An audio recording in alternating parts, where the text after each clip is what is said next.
Prasad, you are our final guest of this mini-series, and I think that that will be really valuable for people because I think that you have a very broad understanding of so many different mechanisms when starting a business that I think you will help summarize a lot of the information we've heard and kind of bring it all together for people. So I'm hoping you can do a brief introduction of yourself. All right. Thanks, Aaron. My name is Shanal, and I'm the founder and owner of Alpine Legal Services here in Chilliwack. We're a small law firm focusing on real estate, business, and wills and estates law. Before going into law, I was an accountant. I have a CPA. And prior to that, I was a student for quite a while, and I also had other businesses that I was involved in. But yeah.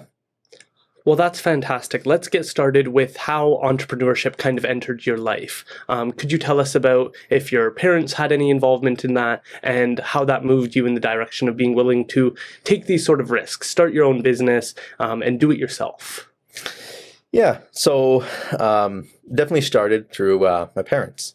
My dad came from Fiji in the 70s, and most immigrants at that time, they come to a new country, they work labor jobs mostly, because back where they came from, it's really difficult to afford any higher degree of education. So a lot of the public schools only go up to like grade 4, right? So if you want to pursue higher education than that, you have to be able to afford it, right? And then if university, and it's way more advanced. So a lot of people did not go to university, right? It wasn't a thing back then. So you come to a new country, you try to learn the language, you're working labor jobs, and these jobs are minimum wage. They're tough on your body, working long hours. You're trying to learn a skilled trade. So that's what my parents had to do, right? Just like other immigrant families that come here, you have to start from somewhere. And my dad learned woodworking, right? So he really loves his trade, really loved woodworking, everything to do with it, and he really got good at it. And then started getting promoted at the place he worked at, and he worked for 2 shops at the same time. So he'd work from 7 to 3, and then 3:30 to 11:30, midnight, and then we just do that, right, 5 days a week. And then the weekends he started to build furniture. So places throw all the kind of scrap wood, and then he would refurbish things and make really nice furniture out of it, and then sell it, right? Because you need to have additional sources of income if you want to be able to afford a house one day. So that's what he started to do, and then eventually it turned into doing more full-scale cabinet projects, and then from there taking the money, getting a shop, getting more equipment, and he learned how to also fix his own equipment. So he would get older machines, fix them up, refurbish them, and use them. These are ways you save money in the beginning, right? As opposed to going out there, taking a loan, buying all the new fancy stuff. He would find ways to you do DIY, right? And he really has a knack for it. So I would sit there and watch, and he's got a lot of friends in the trades as well. And I used to work with him, right? So you meet a lot of people in the trades, and there's always a variety of people in any industry, right? And you see the folks that they show up in the morning and then they're done the workday, they clock out, and that's it. They go home. They do other things, but they're not interested in doing anything more than that, right? And they don't have the folks who are a bit more entrepreneurial, right? They might work another job. They might have a business on the weekends. They're trying to build something, right? And then you see them succeed. I've seen people who they learn a trade, they save some money, they have a business, and they start pooling money together with their other friends and family. They buy property to invest in other cities, and then everything booms, right? Like a lot of immigrant families who bought properties in Abbotsford way back in the day. Right back then, Abbotsford, Chilliwack, why would you even go there, right? It was so back in the day, it was farming, right? And if you lived out there, where would you work? What would you do? And then now they reap the rewards, right? Because now, look at these places, right? So they made tons of money in real estate, and, but it all came from the will to do, right? And so I would see things, and I would see how my dad would make decisions in terms of getting equipment, right? Which jobs he would take on, how he would price them, how he would design things, and like how you interact with clients, right? And then he built himself a nice business, and then does all kinds of custom projects, because custom projects, it takes a lot more skill. And if you're someone who takes pride in what you do, then you love working on those projects where that nobody else can really do this. It's really tough. You need to have a lot of skill, and you can pull it off. And then the impacts, right?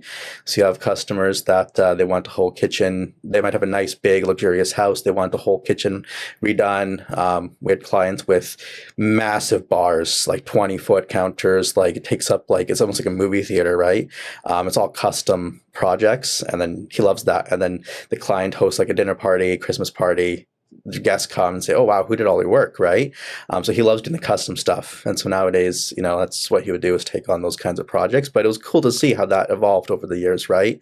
And if it wasn't for that, we definitely wouldn't have been able to, do things like buy a house and have the middle class lifestyle, right? I think that is really valuable for people to hear, because I think that right now with entrepreneurs, we hear a lot of self-care. Take care of yourself, do something for yourself. And I think that I'd like to learn a little bit more about what it was like to watch your dad, who didn't really have an alternative. The alternative was less food on the table or less comfort in the home.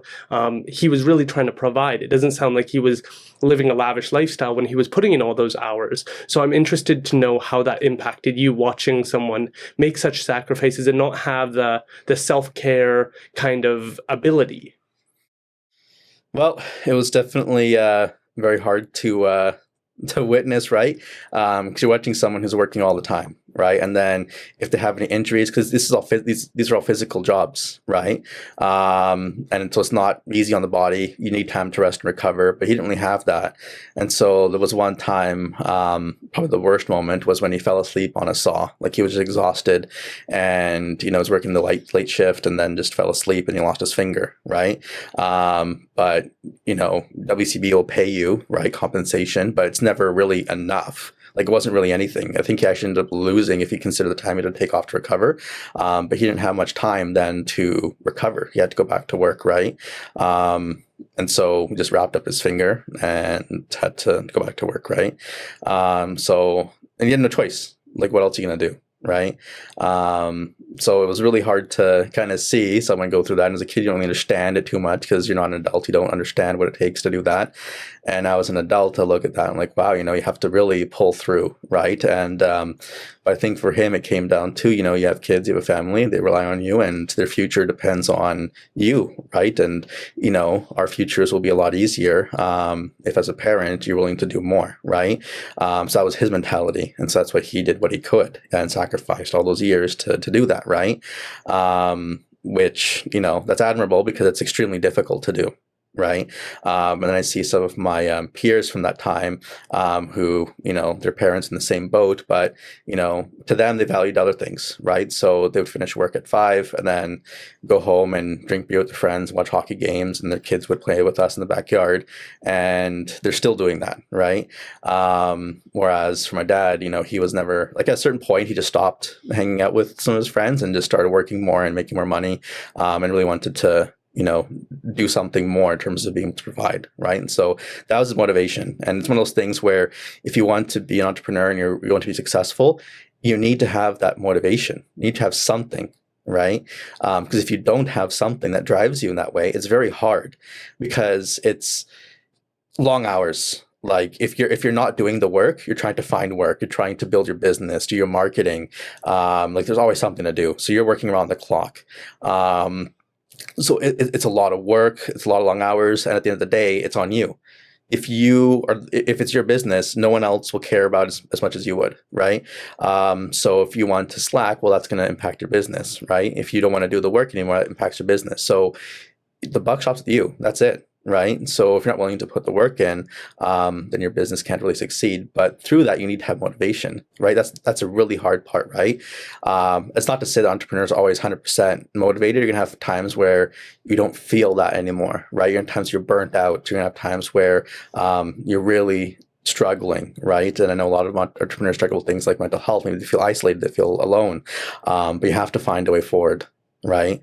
And so my dad had to do that by himself because he didn't really have any people in his network who, were really supporting him in that sense. They weren't entrepreneurs. They didn't know what it was like. So you have to kind of find a way to do it yourself and stay motivated and really just push through, right? And so I saw him go through that.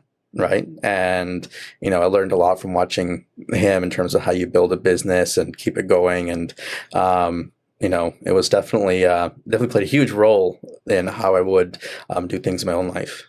Wow, that is a really impactful story, and I'm wondering how you can tie in education with this, because I think a lot of entrepreneurs, they kind of roll their eyes at education and going to school, but you have a bachelor's degree, you've got a mortgage broker's license, you've got your CPA, you've got a law degree, you've really gone to school and educated yourself and put yourself in a really good position to understand all the aspects of running a business. So can we start with your bachelor's degree? What pulled you into university, and what were the courses you took, and would you recommend any of those courses to an entrepreneur? Not the whole program perhaps, but a few courses that you really found valuable. So yeah, accounting. So when I was in high school, I went to go into programming. That's what I thought my path was going to be. I loved to program. I taught myself a couple of programming languages, made some money programming on the side. And a lot of programmers, they'll tell you that they're self-taught, right? At a certain point you learn and you go to university to polish your skills. But then we had family friend, and he was a programmer. He was a video game designer at a well-known company, and he told me what the day-to-day was like as a programmer. And I was like, you know what, maybe I don't want to do that. It doesn't sound like something I'd be interested in. And the other part is, the industry changes all the time. Right back then, if you knew a couple programming languages you're really good at, you can find yourself a really good job. But nowadays, you need to know many languages, and you have to constantly educate yourself, updating yourself throughout your entire career, right? And I was like, you know what? If I'm, someone who has a family, and I have to constantly learn and stay up to date just to be able to keep my current job and stay relevant in this industry. It's really fast paced. And I don't even like the work environment as much. It doesn't really appeal to me from what I've seen. Then why am I going to go into it if I know it's how it's going to end up, right? So I talked to my career counselor in high school, and they said, well, you're good at math. Why don't you try accounting? Well, accounting has nothing to do with math, right? As I would later learn, but I looked into it and I was like, interesting. Accounting, you're the person who understands how the money flows when it comes to business, right? I was like, that sounds pretty neat. I'll start with accounting and we'll see where that ends up, right? So I went into accounting, and most people enter accounting thinking it's a practical skill, right? If you learn how to do accounting, you can get a job somewhere. It's more flexible in terms of the kinds of work you can get. You can work for big companies, smaller companies. You can do bookkeeping, have remote bookkeeping. Like it presents opportunities. And I think that with my parents' generation, accounting was definitely a high-paying, stable job. It still is, but back then especially, right? Because not many people had accounting designations back in the day compared to now. But a lot of people went into accounting because they wanted to have a well-paying, stable career. And that's their mentality when they went to school to learn accounting was, I'm just going to pick up the skills to get a stable job. Right. But for me, I want to actually learn about it. Right. I want to learn and kind of look beyond just the day to day. How do I do this? And really learn what it was about. And so I was very interested in economics, like the theory behind accounting, because I always believed if you want to learn about a business or even about society, you just follow where the money goes. Right. And that I found really cool. Right. And then you learn the practical stuff about accounting, right? Like how the numbers work, how you account for certain things, income statements, balance sheets. Because a lot of entrepreneurs will tell you that sometimes the part they don't like is the financial statements, reading them, understanding them. The bank's asking for it, the CRA is asking for stuff. It's it's an important part of running a business is understanding the numbers, right? So for me, I figured accounting would open up a lot of doors because it would be a really good background to have. Because when you run a business, you have to know your numbers. You have to know the cost of producing certain things, how much money you're making, cash flow. Can you pay your bills? You have money to grow, right? Should I buy this? Should I lease this? What are the next steps? It's really helpful to have that knowledge, right? So for me, it was, I got to acquire those skills. And it's definitely been very helpful, right? Because the ultimate goal was always to become a lawyer and or have my own business, right? That was kind of always the long-term goal. And I figured accounting would be a really great background to have, right? To be able to do that. But that being said, you don't need to have a degree, to have your own business.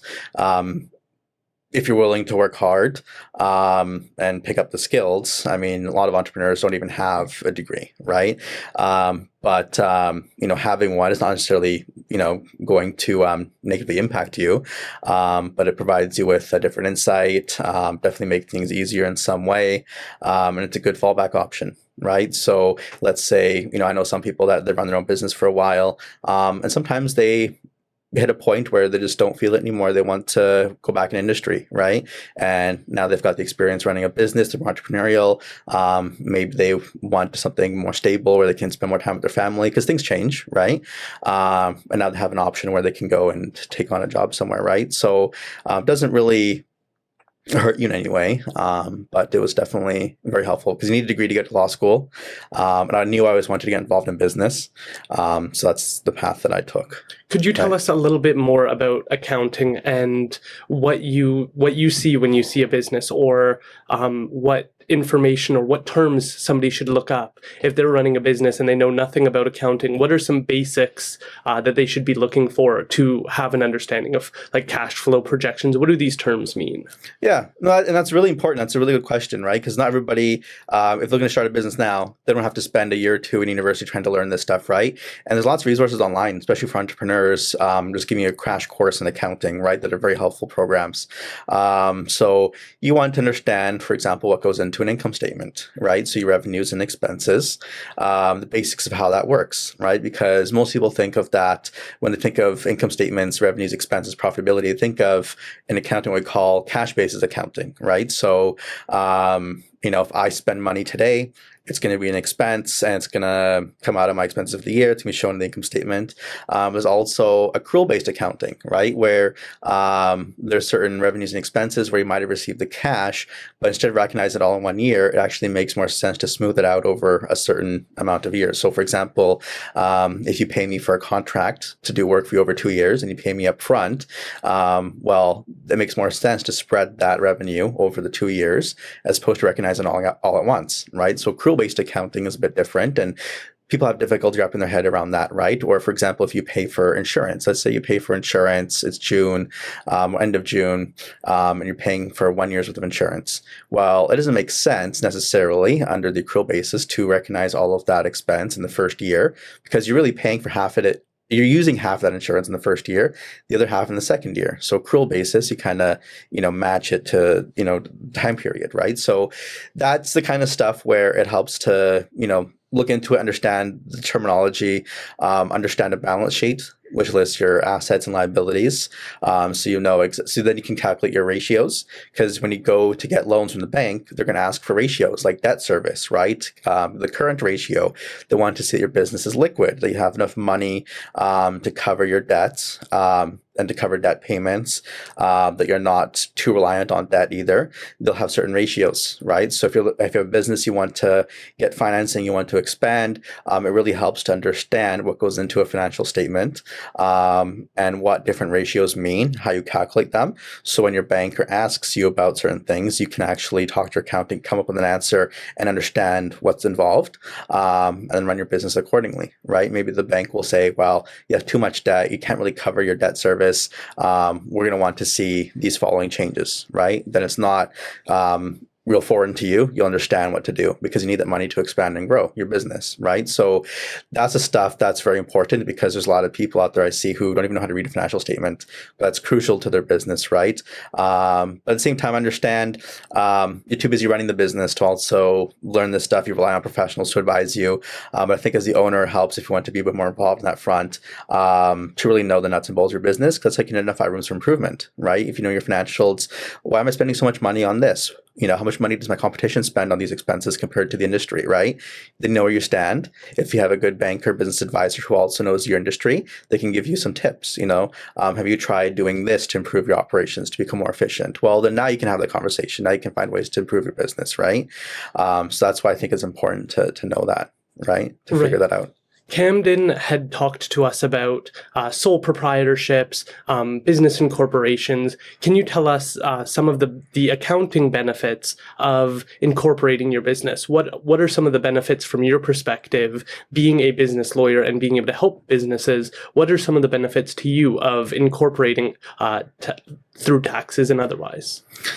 Yeah, so if you're a sole proprietor or partner, because if you have a general partnership, basically it's like, a sole proprietorship except for two more people, right? So if you and your neighbor decide to, mow someone's lawn for $5, congratulations, you have a general partnership now. It's not registered, but that's what the business structure effectively is, which is like a sole proprietorship, right? So with the proprietorship, what you're doing is you're doing business, as an individual.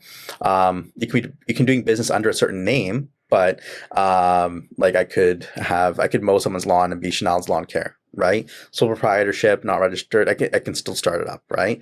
And then all your revenue less your expenses, your net income is your personal income. So you can use it to buy things in your own name. You pay taxes based on your tax brackets. You pay CBP, so you pay your employee and employer portion, as opposed to when you work for someone else, the employer pays the employer portion, and you pay your own off of your your paycheck. When you're a sole proprietor, you're paying for both. And then EI, if you want to opt into EI, you can still do so. That's up to your accountant to advise you whether it's worth it or not based on your future plans. And then you can get your RSP contribution room, right? So things like that. That's the benefits. But let's say you hit the point where you're making money more than enough to cover your own bills. So you pay yourself the lowest possible salary you can to cover your own expenses, and you want to keep the rest in your company, right? Well, in that sense, maybe it's better to incorporate, right? So incorporate, let's say that your business makes $100,000 that year, and you pay yourself $50,000, and you want to keep $50,000 into the business. And let it grow. Well, it grows, so the corporate tax rate's a bit lower, right? And then the money can sit there. Tax deferred is what they call it, because you haven't paid it to yourself as income yet, but when you do withdraw it in the future, whether it's through a dividend or salary, you will be paying taxes on it, right? So that way, the money can grow inside your company. You can invest in your company, you can invest in other things, and then you only pay taxes once you officially drawn upon it, right? So for some people, maybe that makes more sense. Why would I pay a full tax of drawing the money now if I don't need it? I can leave it in the company can use it, and we can use it to grow, right? So, maybe that's one of the tax planning reasons as to why someone would want a corporation, right? And in the past, you could do things like income splitting between spouses and family members, and there's all kinds of stuff that you could do to lessen the tax impact legally. Again, that's more of an accounting discussion, but, with different governments and different laws, things change, right? There's always the argument in terms of, well, if we allow people to split their taxable income between family members, is that fair taxation? That's more of a political question, right, as to what's really fair. And that changes, right? So maybe today you're not allowed to do certain things. In the future, things will change. You're allowed to split income and stuff like that. An accountant will advise you in terms of what you can do to minimize your tax liability. And then you can use that money to invest in your business, pay your staff more, whatever, right? But the rationale is, they want to have a tax system that allows for businesses to flourish. But at the same time, you don't want to have the public opinion that you're also favoring people who own businesses, right? And give them preferential tax treatment, because that's also not healthy for society, right? So it's about finding that balance. But that's a political thing, right? But the accountant will tell you what you can and cannot do. Right. And I think that dovetails nicely into a question I have. I think the instinct for so many small business owners and entrepreneurs is to try and save money, save money wherever they can. But I think one area I'd like to ask about is the difference between a bookkeeper and an accountant, because as I said, the instinct is to save money, but perhaps the investment in having an accountant might pay off long term. So I'm wondering if you could elaborate on that. Yeah. So most people will hire a bookkeeper to maintain their books. That's usually the first function to get outsourced into business. when you have a business, you're busy, you're getting out there, you're making money, and at the end of the week, you see a bunch of receipts and you have a bunch of money in the bank and trying to account. Like, it's the first function people outsource, right? Like, you know what? I don't want to deal with this. I'm focused on business, which is a smart thing to do, right?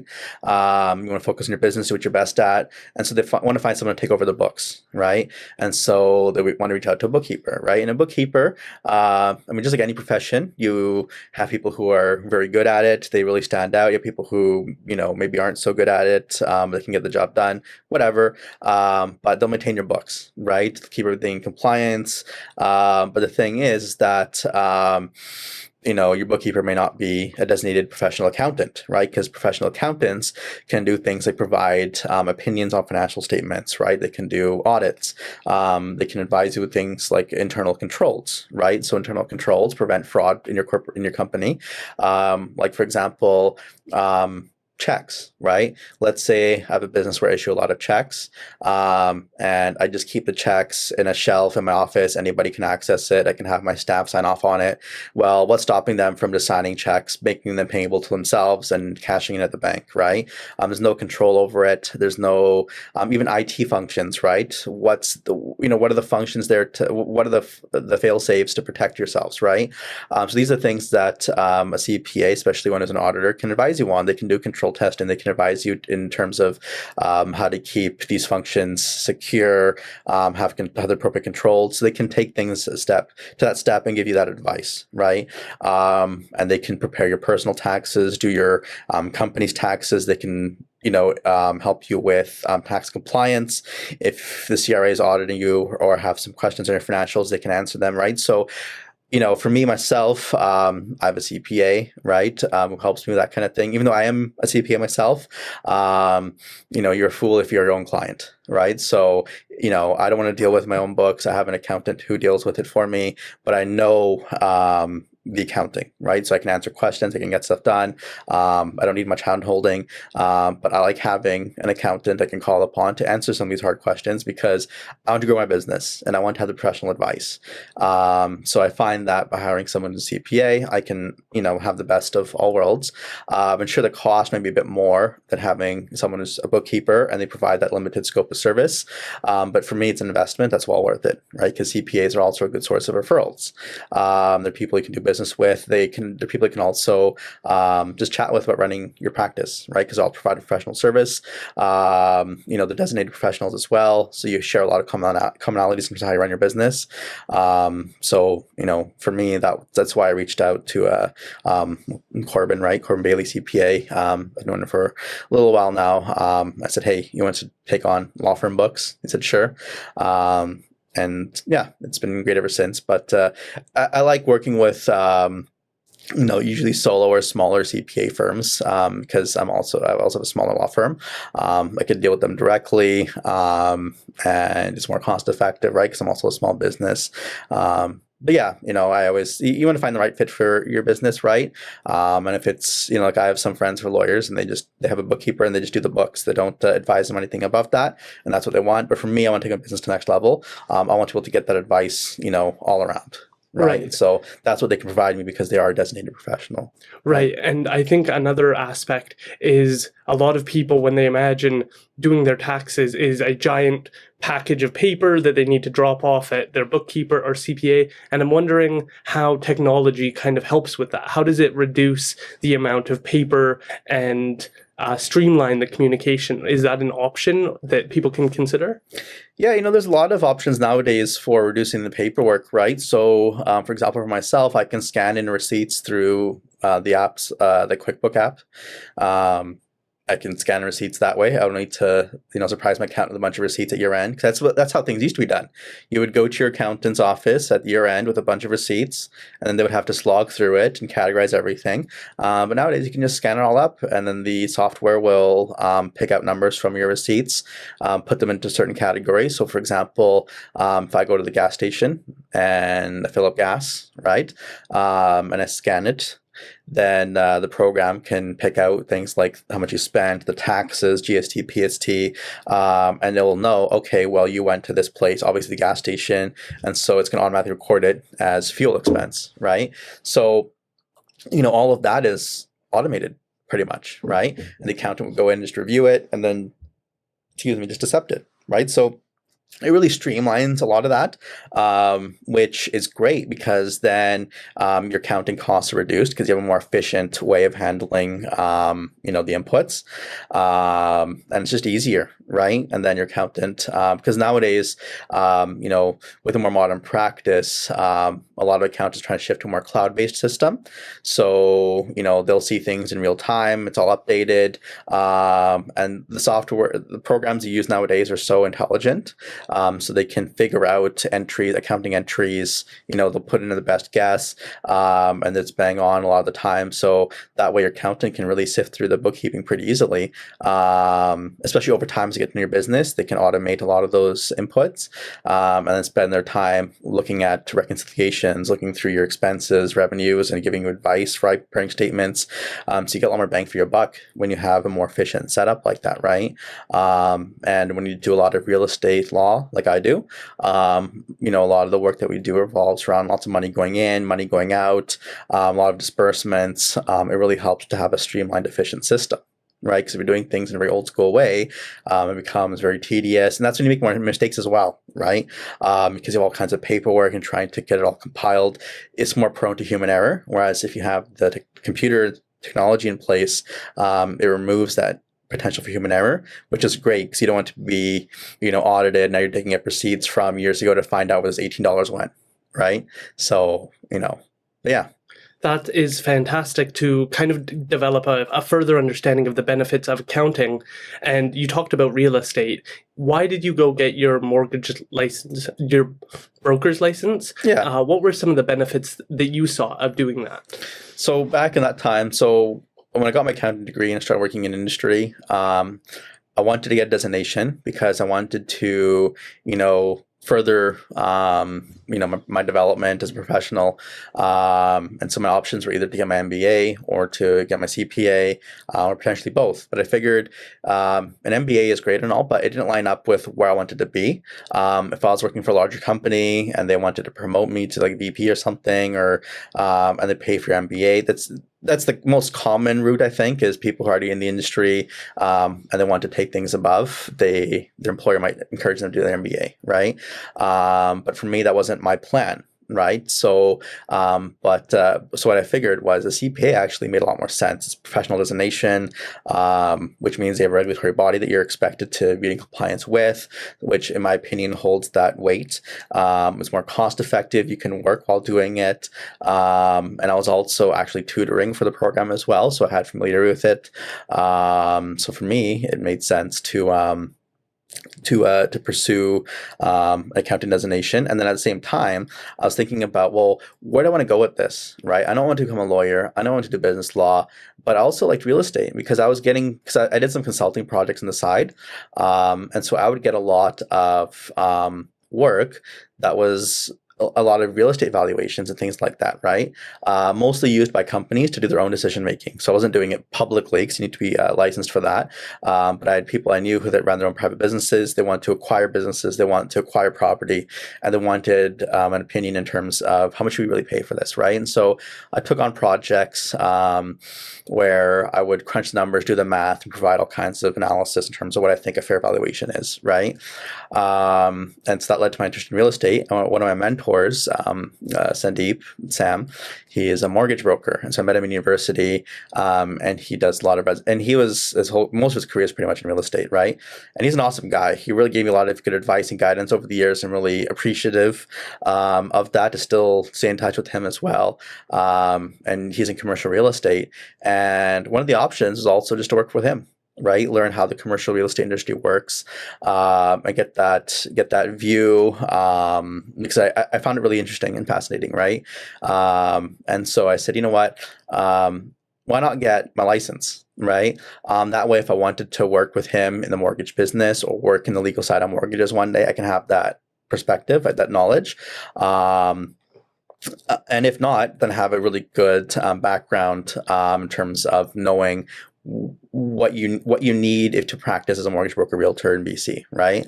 Because if you actually go through the course material, there's quite a lot in there, right? And it's quite a lot of really good stuff. It's really thorough, right? So for me, I learned that stuff, and it was great, did well in the exams, but I didn't want to become a mortgage broker.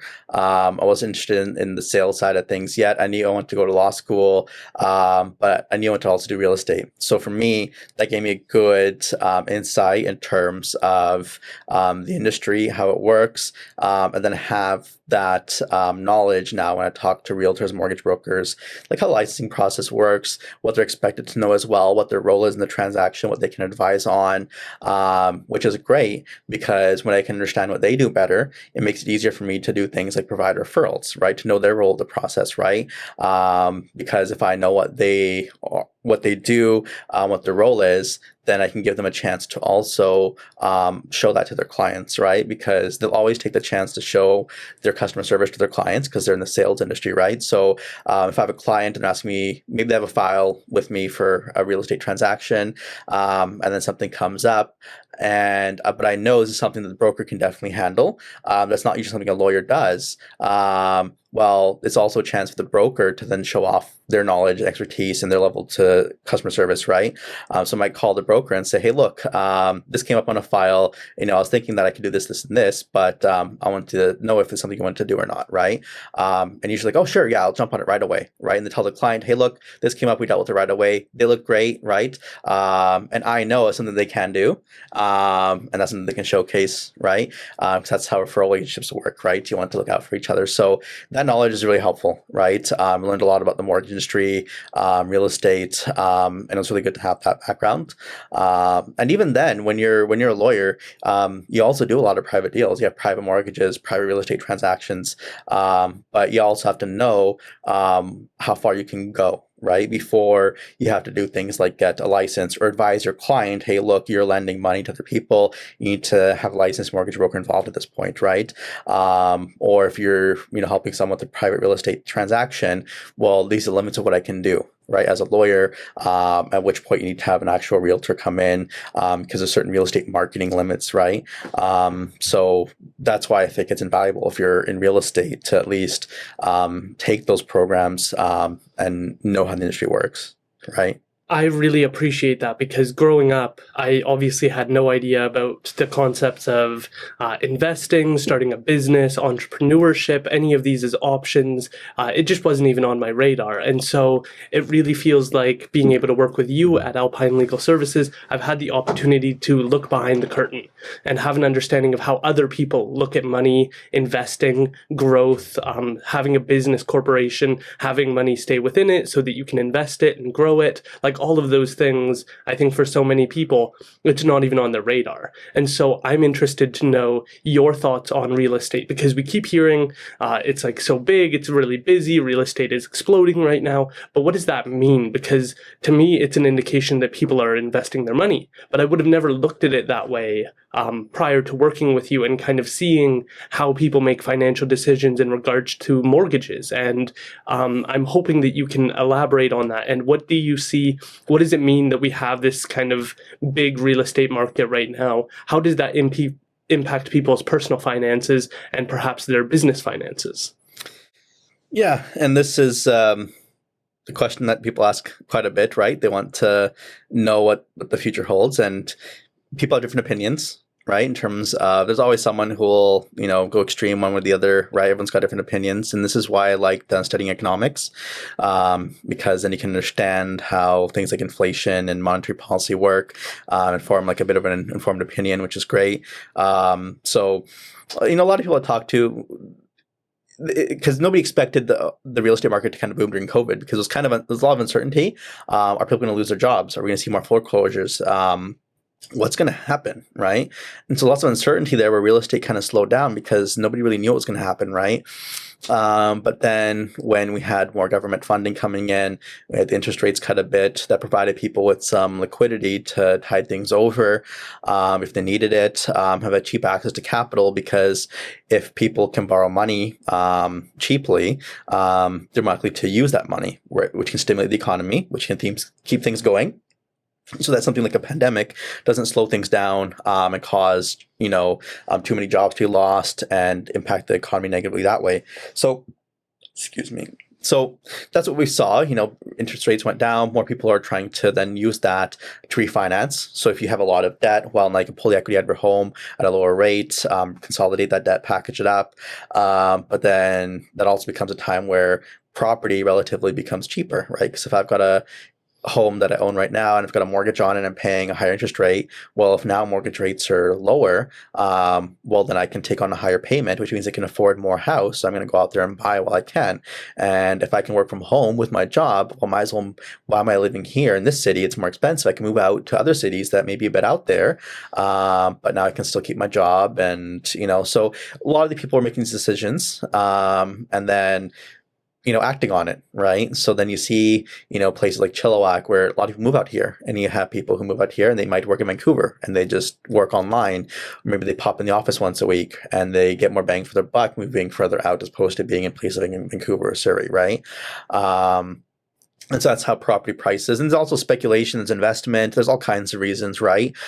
People go out there and buy property and then prices go up, right? And then with that limited housing supply, then rents also go up, right? Because if you can't find a place to buy, but you need to be somewhere, maybe you'll rent and then try to find a place later on. So the rental market goes up, right? So, but what happens now? That's a big question, right? So, depending on who you ask, you get a different opinion, but, a lot of money was injected into the economy. And usually when that happens, you have inflation. Right. And so inflation means that, if you inject more money into the economy, people spend, but then prices will go up. They'll keep up because there's more demand. Right. So it all comes down to demand and supply. And so the theory there is that we'll have higher periods of inflation. Right. So then people see things like prices going up. Right. And I think people definitely notice that, especially in the pandemic, where prices start going up for things, right? Except for wages, right? A lot of people are still getting paid the same, but prices keep going up. Housing costs are going up, but they're still getting paid the same. So their real income is actually less because of inflation, right? And then what will happen? To offset that, theoretically, interest rates could go up, right?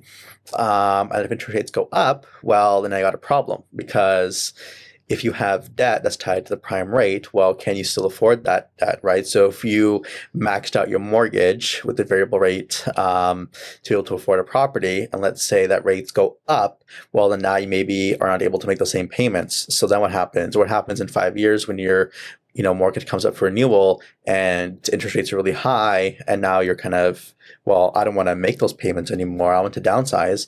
Well, then maybe people start to sell, right, and look to downsize, and that will impact prices. That'll impact a lot of things moving forward, right? But I mean, there's no way to crystal ball and see what's really going to happen. People have their different opinions because things like government policies will change, right? And how they, what happens with the central bank's rate, right? It's going to go up, it's going to go down. What's the policy going to be moving forward, right? I don't know, right? But that'll definitely impact things, because that's what's considered. We look at central banking policy, consider the impact on things like jobs, interest rates, housing affordability. These are all things you have to consider, right? So for now, decisions are made to help with the pandemic and things like that. But how that impact us moving forward, because right now we see like really high property prices, high rents, cheaper debt, more people taking on debt, buying things, inflation happening, right? Where do we stand after all that, right? That's the big question. Right? I think that this conversation is so important, because when I think of inflation, I think of my law textbook for tax law said that impacts people on fixed incomes the most. Yeah. And I think of who's on fixed incomes within the Fraser Valley, and I think of Indigenous communities and people in poverty. And I get concerned when I don't see anyone standing up and voicing their concerns about the spending bills and the stimulus packages that are coming about, because nobody seems to be sounding the alarm and saying, hey, who this impacts the worst? People on minimum wage jobs, people in poverty, and Indigenous communities. And I hear almost every political party saying they care deeply about Indigenous communities and building that connection. And so the other part I want to connect this with is I've been listening to a person named Robert Breedlove, who is, he was stockbroker and kind of big into finance in the US. Then he got interested in Bitcoin. And I've been very hesitant to get interested in Bitcoin because it seems like a fad. But one of the arguments he made relevant to Bitcoin was that counterfeiting money is illegal, but when the government do it, it's just legal counterfeiting. They're making something for nothing. There's no value behind the money they're printing. And so that's what causes the currency to devalue. And then that's what causes inflation, is this approach through central banking. And so his argument is through something like Bitcoin, that wouldn't be occur as much because there's a fixed amount and there's nobody else who can create more of the currency. So I'm just interested to know a little bit about your thoughts on inflation and how people should be navigating this, because I think over the next 5 years, we are going to see inflation no matter what. The spending has already occurred. And so people are going to be impacted. And hopefully people listening can take a few steps towards trying to protect themselves against that. Because as I said, I'm worried about my Indigenous community and how people are actually going to be impacted moving forward. And if you have any thoughts on how you would approach trying to protect yourself from inflation, like investing in property. You've mentioned that as one of your hedges against inflation, and so I'm interested in your thoughts on that.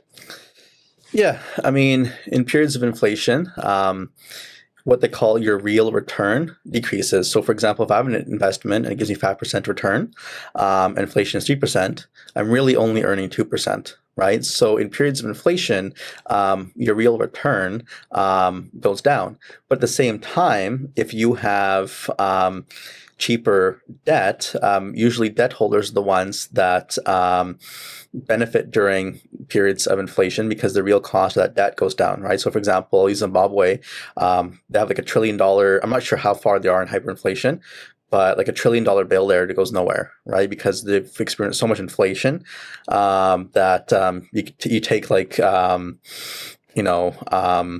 containers, buckets, wheelbarrows full of money just to buy necessities, right? Because that's how far the currency's been devalued.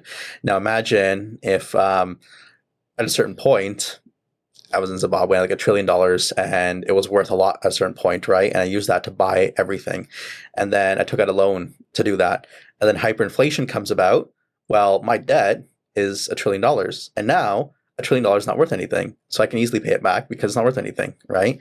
So that's kind of the logic behind how debt holders can win during inflation, because now the real cost of debt is lower, right? So what some people are doing, which is what you're seeing, is they're taking out cheaper debt to invest, so that way their investments will grow with the rate of inflation plus whatever return, and then when it comes time to pay out the debt, well, the cost of the debt is much lower than the inflation, right? So inflation is 3%, and I borrow money at 2% under a really good mortgage, and invest it and earn 8%. Well, I don't really care so much about the cost of the debt because it's so cheap, right? And then as inflation happens, and then the prices of the investments and the assets that I own go up, well, I can sell that and pay off the relatively cheap debt, right? So that's what you're seeing a lot of investment activity, and that's why you're seeing people get really speculative investments. You have people investing in things like cryptocurrency, right? Where, my own opinion, I don't really feel too confident as an investment because what's backing it up, but I'm not an expert when it comes to investing, right? So maybe I'm the biggest fool. I don't have any money in Bitcoin, right? But that's just how investing works, right? I don't want to take necessary risk when that kind of stuff because I don't understand it. But that's why you're seeing people speculate more, because they have that cheap debt there. They borrow the money, they put it wherever because they want to hedge against inflation. They want to take advantage of the increasing values in the market. And that's why you're seeing like NFTs, right? People investing in that. They're spending millions and hundreds of thousands of dollars on an asset where the actual value is not really known yet. Right. So you're seeing all this speculation because people are trying to capitalize on that gain with the cheaper debt. Right. And the people who are really impacted are those people who are on a fixed income, limited income, or they have jobs where they don't have much room to negotiate a higher wage or a higher salary. Their income is not tied to inflation, because, for example, certain government jobs, maybe you will get a certain guaranteed inflationary increase every year, or some union jobs will have that in place.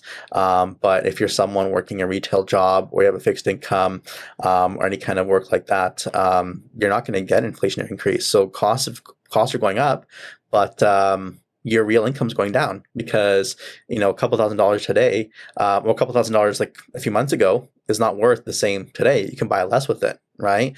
And that's when it becomes more of a political decision. Then, should we increase things like the minimum wage? Should it be indexed to inflation?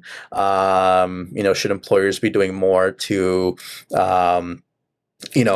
to pay more, right? And that's why you're seeing people walk out on jobs nowadays, right? I'm sure you've seen restaurants and certain stores that employees just walk out because at a certain point, it's not worth it anymore for them, right? Because the real wage is so low. Why'd even bother going to work then? Right? I might as well just wait and just see what else comes up, because at this point, if I'm showing up and what I'm earning is really not going to have to pay the bills, what's the point, right? Like I would see forum posts where people in the US would get a stimulus check, it's like $600, and they lost their job. They have nothing, right? They're really struggling to get by. They don't have a plan. They don't know what to do. And they get a check for $600. Well, I can't do anything with this. I might as well blow it on the new gaming console, because what else am I going to do, right, at this point? So, people get to the point of, hopelessness and helplessness, right?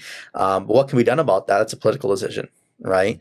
For me, I think that it would be good to at least tie things like minimum wage to inflation. So that way, if you're someone who's earning the minimum wage today, you should be able to afford the same standard of living in 10 years, right?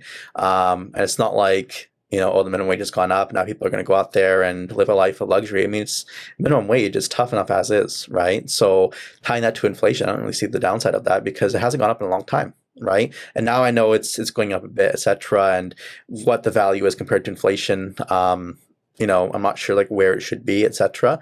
But I remember when I was working minimum wage, it was $8 an hour, right? And sure, back then we had the $6 training wage, $8 an hour. But what I could buy with it was different from making $8 and $6 an hour now. Obviously minimum wage is higher than that now, but with inflation, it's worth less, right? Whereas if I was, making $8, $10 an hour in the 1950s, very different story, right? But that's just the impact of inflation over time, right? So, there should be some kind of measure to at least ensure a certain, quality of life at the bare minimum with inflation. Otherwise, what do? Right? Costs are going up around you, and you can't afford to keep up with it. Well, why aren't wages going up to also reflect the inflation, right? But again, it's a political thing, right? Society votes for who they think has the right ideas, and they put that into place, hopefully. It's the political process, right? So if there's, and I think nowadays people are voicing it more, right? We have all kinds of ways to voice your opinions online, spread the word, get support, and go out there and vote, right? And that's what it ultimately comes down to. Absolutely. And I think that that's really helpful for people, because I don't know if most people think about inflation or think about the long-term impacts. I see a lot of people complaining that they don't want to go to work or they don't want to get paid that amount, but I don't know if they're connecting that to the spending that the federal government has made and how that plays a role in our communities right here in Chilliwack or the Fraser Valley. So I think that discussion was really valuable. Can you tell us about what motivated you to go to law school and what you took away from that experience? Yeah. The thing with law school is that you have, and it's a good thing, is that you have a lot of different perspectives. So that's really cool, I find, right? Because when you go into, for example, if I go to school for accounting, you're gonna have a lot of people with very similar perspectives, right? Because they're there to learn a really specific trade, and they might have a very limited mindset because they're mostly there to pick up a skill, right? But with law, people go into law for very different reasons, because it's such a broad profession, right? You can be a criminal lawyer, you can be a real estate lawyer, you can do really high-end, complex, international, intellectual property law, right? There's you can really do different things. So you get a lot of people with different perspectives, etc. Sometimes people want to, really champion a certain cause, right? Maybe they want to, maybe they have lawyers in their family who go on to become judges or, academic researchers, and that's what they want to do, right? So you get all kinds of perspectives, which is what we need in the profession, right? You always want that kind of diverse perspective. Otherwise, you're having people in positions of power, positions of authority who have the legal background, they're being relied upon, and it's good to know that there's a variety there instead of just relying on one perspective, right? So, but for me, I knew I wanted to go into business. I wanted to work with business clients. I wanted to have my own business. I wanted to work in real estate. I'm not going to, pretend that I went into law school to try to, champion a certain cause or anything like that, which it's noble to do. But, my skills better align with being a business person. And then when I do achieve that success in business, I can then use that to contribute to society in my own different way. Right. So that was my rationale, was I'll do what I'm naturally inclined at, and then leverage those skills. So for me, when I looked at law, I wanted to go into a profession that I would find challenging, that I would find stimulating, that would open up more doors for me, and that would allow me to leverage a certain set of skills to either have my own business, and just have that that opportunity, right?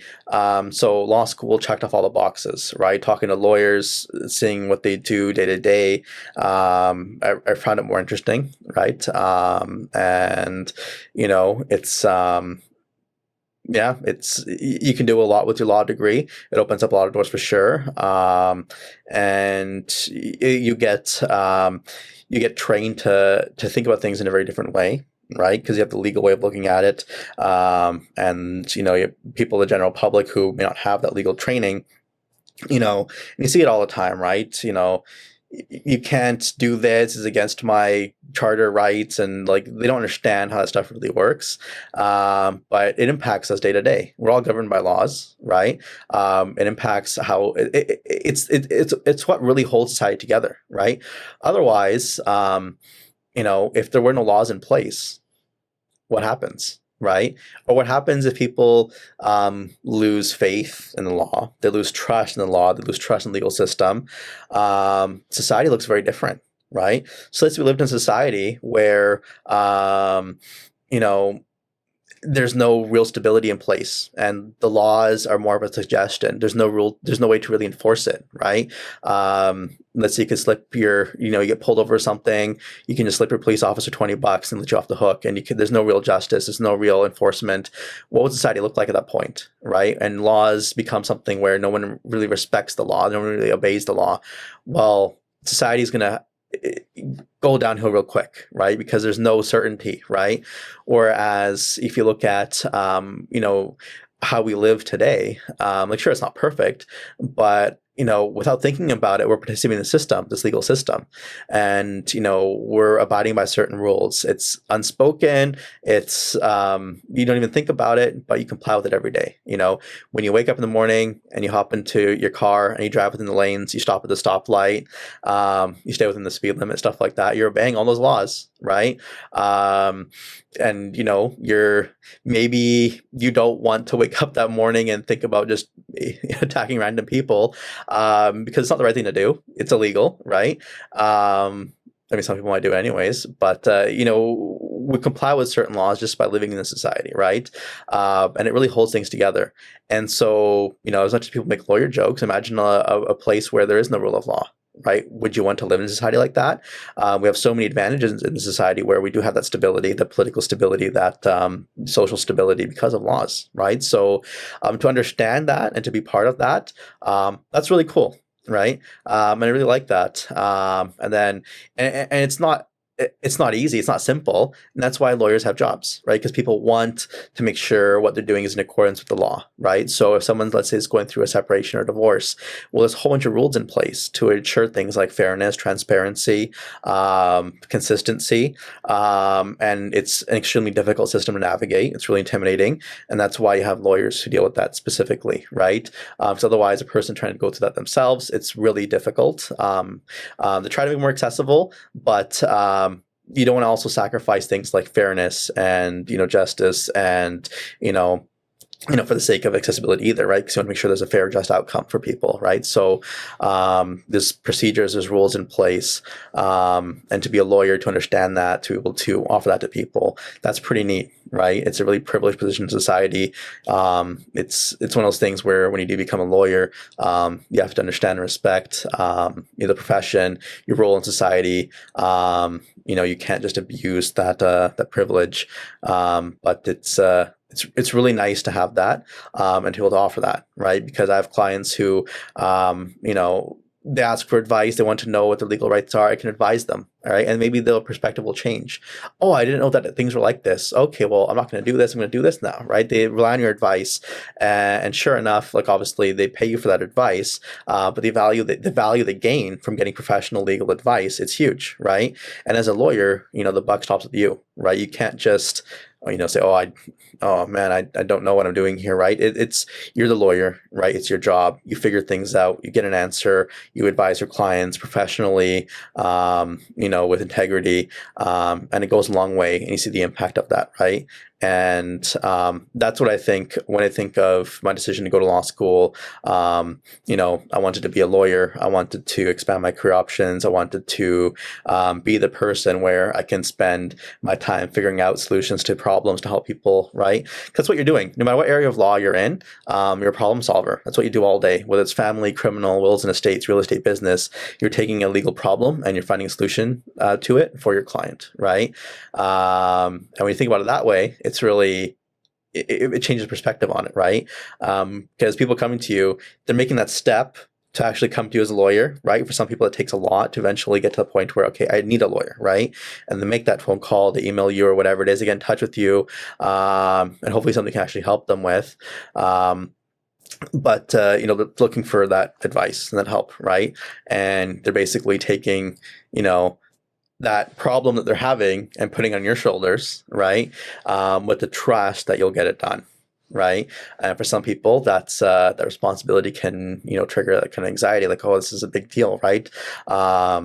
Especially in areas like, for example, criminal law, right, where you have a client, have a case. Maybe it's not a popular case, right? Maybe they did something, they're accused of something that's really terrible, especially in a community where people might know them, and now they need a criminal lawyer to help them.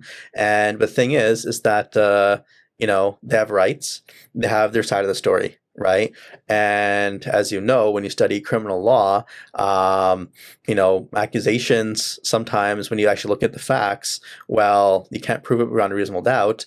And when you actually look at both sides of the story, it paints a very different picture, right? But if no one is there to understand and legally explain and argue that side and argue the law, then you end up with people who may be ostracized by the public, or maybe they go to jail over something that they really did not either do or they weren't guilty of, and it's not in accordance with our justice system, right? It's not perfect. I'm not saying it's perfect at all. No system's ever going to be perfect, but as a lawyer who practices, if you practice in that area, that's a huge responsibility, right? Because you're the person who is going to try to guarantee this person justice in this current system, right, to whatever they're entitled to, right? And that can mean that can really change someone's life, right? It could be the difference between, let's say someone is guilty of an offense, based on their factors, maybe it's more just for them to serve a 2-year sentence as opposed to a 5-10-year sentence, right, depending on what's going on. But that comes down to you as a criminal lawyer and how well you advocate, how well you know the justice system, your case law, and that's a huge responsibility because that can change this person's life, right? So that's a really huge burden to shoulder, but that's the expectation as a professional in that area, is that you're able to shoulder that for your clients, right? And I did, when I was volunteering at UBC as part of LSLEP, I did exclusively criminal law, right? and help some people out with some really messy matters. And it was really cool, but it wasn't an area that I think I could do every day. It was not aligned with my skill set, but I was able to help people the best that I could. But I give you a lot of respect for the different areas of law, right? And how people can help people, right? And it's really neat. It's definitely a privilege to be a lawyer, for sure. Right. And can you tie this in with starting Alpine Legal Services? Because that started in October 2019. We're in September 2021, so almost 2 years. What was the process to get this business started? Did you have to write a business plan? Did you have to go to banks to get financing? How did you get the business started? And perhaps we can tie this in with the Alpine Legal Services pen as well. Right. Yeah. So I always liked running a business and being the ones ultimately responsible for the business, right? So for me, when I'm an employee working for someone else, like, sure, you want to work hard, you want to, do well because that's what you're getting paid to do, but the motivation is different. The feeling is different, right? Maybe you're not a fan of the team that you're stuck with, right? You feel like you can do more if you didn't have them, with politics and the different skills. Maybe you don't jive well with your team. Maybe you don't like your boss who you work for. You think you can do a better job or, whatever it is. And you want to have your own business and you think you could really pull it off, right? So for me, I've always wanted to have my own business, do my own thing, have employees, have staff, grow something, and really take that risk. I like it, right? Everything about it, that jives my personality, right? And if things go well, great. If things don't go well, well, what can I do better? And how can I improve and take the next step? I like that kind of stuff. For some people, they don't like that risk, right? But for me, I love it, right? To me, that's what I want, right? So it was a really no brainer, to have my own practice. And in terms of, the costs and things like that, how you go about it, it's a service business. It's what it is, right? You're offering a service, and you're getting paid for that service. So you have to think about things like, well, what services will I be providing? How do I price those services? How do I differentiate my services from my competition? How do I get the word out there? What resources do I need to put into place to make this business happen? And then what are the steps I take to go from where I am now to putting all of this into place, right? And it's not easy, no matter which business you have, to go from point A to point B, to point Z. There's a lot involved, right? And maybe you're an expert in your area of what you do for a living, but maybe you're not really that good at things like marketing or branding or thinking about business strategy or thinking about financing. And that's okay, right? There's people out there who can help you, right? You have a team, right? You have an accountant, you have your lawyer, you have your banker, right? You have people out there, other entrepreneurs, you have a network, right? Create those connections, and then, you're not expected to know everything or to be able to do everything, and don't feel like you have to be in that position before you can start a business, right? If you have an idea and you're willing to work hard, people will support you. Tap into a network, create the support network, and make it happen, right?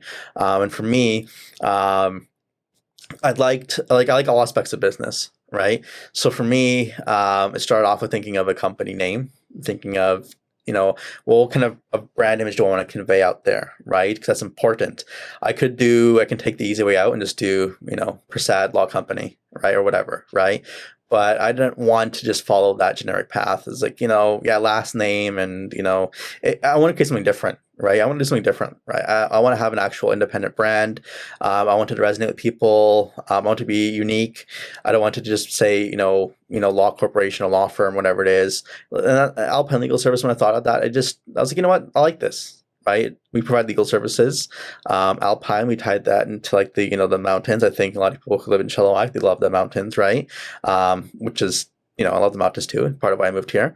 But thinking about things like the name, the branding, the design, the logo, and the marketing, and it took a long time. Like even though we started in October, we didn't really start getting clients doing business until December, right? Because you need time to set things up. Right? You need to have your bank accounts, you need to be compliant with law society, you need to have all the insurance in place, you have to have all your ducks in a row. So when you open up your doors and people come to you, they can trust and rely on what you're offering them, right? So yeah, and the pen was part of it too, right? It was because I design all my stuff, right? I just have an eye for what I want, and I found that when I do it myself, I can really put that vision into place. Because there's been some times where I've hired people, they don't share the same vision, and so, but for me, it places a lot of weight into this stuff, right? So if they don't share the same vision, and I'm like, you know what? Maybe it will fly, but I don't know. I really want to control the image that's out there, right? So when it comes to stuff like pens, people think a lot of people think of pens as, oh, you just hand it out, and they're expensive. So we'll get the cheapest pen we can and just produce as many as we can in order to get the the most bang for your buck, and just hand them out to clients, right? So your client walks out of your office, they've got a pen, it's got your logo on it. Oh, okay, and that's like the bare minimum, right? That's what people do. But for me, I was signing something at some point, and I was using a branded pen from some other business, and the pen literally just fell apart. Right, and I was at the bank also signing documents with the client, and literally the pen that was being used, it fell apart. Right, and I'm like, really? You put your logo on something that's just cheap and not high quality, and it falls apart, and then people associate that with your image of your company, your firm. And it's just a small thing, but it really resonates because when people are using the pen, they're actually using it to do something, right? And now it's fallen apart. Now they got to find another pen. It's an inconvenience, and just so you can save like maybe 20 cents, right? And so for me, it didn't make any like I didn't understand. I'm like, well, if you're going to be investing, it's an investment. It's not an expense. That's the way I view it, right? You're investing in merchandise, the company has name on it, branded items. It's going to speak for your company, your brand out there in the community, right? Like I've had hundreds of pens. Where they ended up, who's used it for what, I don't know, right? But they relied on it. And I know that what we have is high quality stuff, right? And it's good to at least know it's a very small thing, but I do invest that extra money into having that good stuff so people can rely on it. Like we have branded umbrellas, right?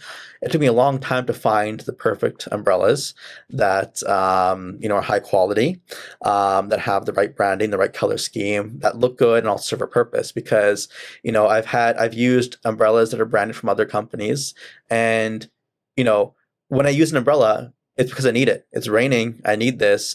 How many people keep more than one umbrella in their car? And imagine a company cheaps out on their umbrella and it's low quality and it's raining and you use it and the umbrella doesn't work. And now what do? Walk in the rain? And what are you going to think about the company that created the umbrella? Wow, you really offered a low quality, product and name on it. It's not going to really sit right with clients. So what's the point of even having it in the first place? Whereas for myself, we invested in having really high quality merchandise. So I know when someone is out there that my branded umbrella, they're trying to support my business by keeping it and using it. And when it rains and they actually do use it, it's high quality enough where it won't just break on them, leave them high and dry, because I spent the extra money to make sure that they have quality equipment if they're going to be supporting our business, right? So, and it's paid itself off in other ways too. I have clients that come in and sometimes they're elderly, they have arthritis, they have issues with mobility, they can't move their hands in certain ways, right? But I have the pen, and the pen is very thick, and it's got the grip on it. And so there's been clients who've come in, and their mobility is very limited, and they can only move their fingers so far. But if it was a thinner pen, they could not sign documents. But because this pen is thick enough, they can then use it to sign documents. And actually, we had clients who would take multiple pens because, like, you know what, this is the only size pen we can use for this person to write with, right? And that's important for them, because can you imagine having that be in that position where your health, you physically can't sign documents, that they don't feel as good, right? And they feel like you have clients sometimes where they have difficulty signing and they feel bad about it, right? And it's not their fault, right? It's like we need accessibility, right? So to have them do things, we'll use the pen. And I've had clients literally just cheer right up, like, hey, look, I can sign. It's things like that where it's really neat that something so simple can actually create that kind of a difference, right? But it's all the detail you put in, right? And it resonates on your business, right? So, and these are things that you see when people make business decisions. Well, it's just a stupid pen. We're just going to hand them out to clients. Just get as many as you can for as cheap as we can. Just put a logo on it. The simplest thing, right? And then You sent out a bunch of pens that are going to fall apart and people use them. You sent out a bunch of umbrellas that will fold and people try to use them, right? Well, if that's your attitude towards your company's branding and your business, what is that going to say about your service, right? And that's what people will think, right? So, we don't spare an expense when it comes to stuff like this, because it's an investment in your company's branding and your logo, and that's everything, right? I think it's your brand. I think that that's brilliant, and I think that you set such a strong example of that, and I think so do Nina with Luna Float and Tim with Cowork Chilliwack. Like, going through Cowork, it feels like such a high quality space, and as I told him in our full length podcast, like, the toilet paper even has that quality, where when you're in one of those big corporations, you start to lose a lot of the quality that you might expect because they're trying to save money, Right. rather than trying to provide the best quality experience. And his point was, yeah, exactly. This is my office too. So I want it to be a positive experience, not only for me, but for everybody else using it. And I think that that's so valuable for entrepreneurs and small business owners to keep in the front of their mind. Is likely nobody is going to put in the time and care that you would if you take the time out, and not to overlook something like the pen, which you so easily can do. It's important to slow down and make sure that each decision is made with intent and with purpose. I'm also interested to know what the process was to set up the business. Did you know what bank you were going to use? With both Nina and Tim, we talked about choosing your financial institution. How do you go about choosing the financial institutions you're going to work with when starting something like Alpine Legal Services? Is it just who you know, and I just knew this person here, so I just went with TD? Or is there some sort of level of analysis that you applied to make sure that you're with the right financial institution? Yeah. Like I said before, when you start a business, it's good to have your core team of advisors, right? A business lawyer, an accountant, and a banker, right? To say the least.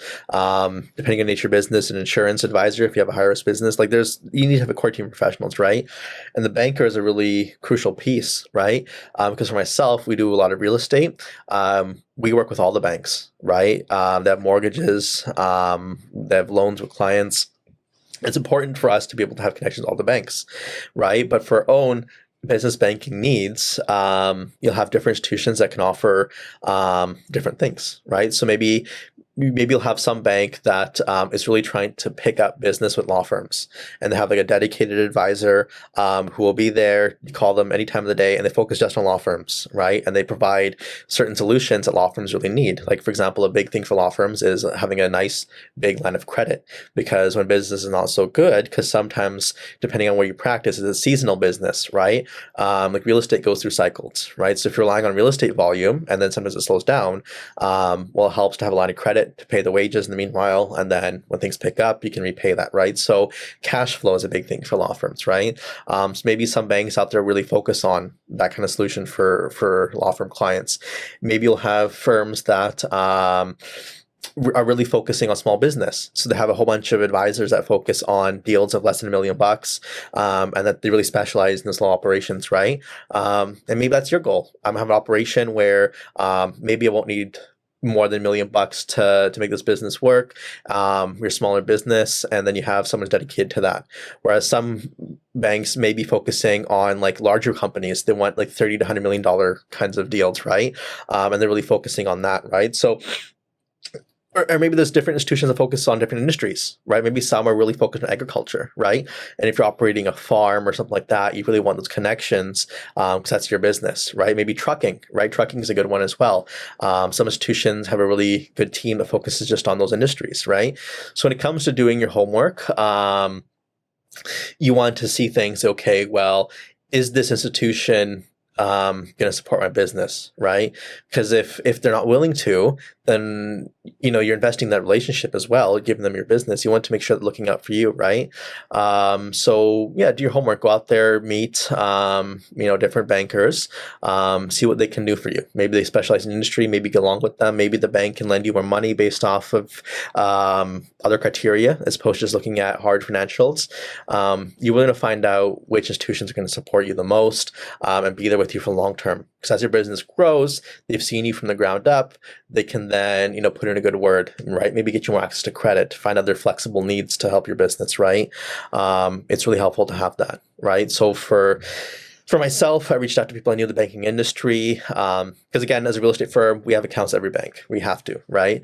But at the same time, I want to have a good relationship with all the banks, right? And I know what kind of a role they fulfill, how they can help my business, and how I can also help them. Because the more I learn about that institution, then I can say, well, when I get a client, well, what are their needs? Hey, I think this bank will be a good fit for you. This credit union will be a good fit for you, right? And this is what they can offer.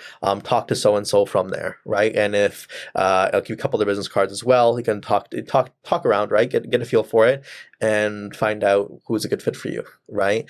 But it's important to have that banking relationship for sure. If you're looking to start your business, sometimes people will say, you know what, well, I have the money to start my own business today. I don't want to have to go to the bank. It's like, well, it's not about that, right? It's about having access to capital in the future, having someone on your team who knows your business from the ground up since day one. That's a really good relationship to have. Right. Yeah, you definitely have a really good banker in your corner. That really helps. I really appreciate that. And I'm hoping that you could perhaps steelman the argument for the benefits of the larger banking institutions like TD, RBC, and Scotiabank, CIBC, these ones, because we've heard Nina, she works with Vancity. She has a great relationship. It's clear that Vancity is a good financial institution. Tim McAlpine, he's worked with Mount Lehman Credit Union. He works with Currency Marketing. He supports credit unions within the U.S. So I've heard the steelman argument for why credit unions are great. But can you give us a little bit of the landscape on perhaps what we don't know about the larger banks and how they can be of value to small business owners? Right. So, yeah, I mean, that all also depends on your location. Right. So, for example, usually in smaller communities, not that Chilliwack is really small, but you have more of like a credit union tend to have a stronger presence, right? Because they are more focused in that community aspect of it, right? So, for example, in those communities that are a bit smaller, maybe the credit unions are more flexible in terms of lending to their clients, right? Because they're more tied into the community looking at it from that point of view, right? Whereas maybe some of the bigger banks might have said no to certain types of loans or deals with its personal business.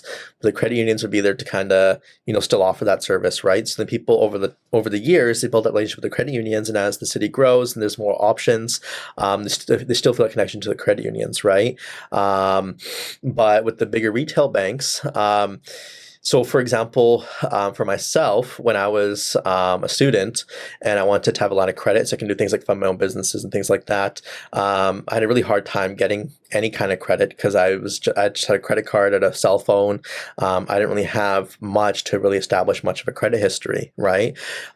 So when I went to the different credit unions, nobody would give me anything. Right. It was all, secured lines of credit, secured credit cards. And it's like, well, I don't have the money to secure a credit card and then borrow my own money back when I use a credit card, right? But then certain retail banks, because keep in mind there's also issues with like insurance and how they do business, right? Which is why some of these differences occur. But they're willing to lend me a really generous line of credit, no security, nothing, just off the bat at a good rate, interest only. And I was like, oh wow, I wasn't expecting that, but thanks. And so through that relationship, I was able to get access to all kinds of credit, right? And even if I didn't need it or needed to use it, it's good to build that trust with the banks, right? So if they give me a larger line of credit or a larger credit limit, I have no plans. If I have no plans on using it, that's great. I can at least show them that if you give me this much access to capital, I'm not going to go out there and max it out and put the bank into potential jeopardy in terms of losing their money if I default. I can be trusted with that credit limit, right? And so what happens then is over the years, you build that relationship with them.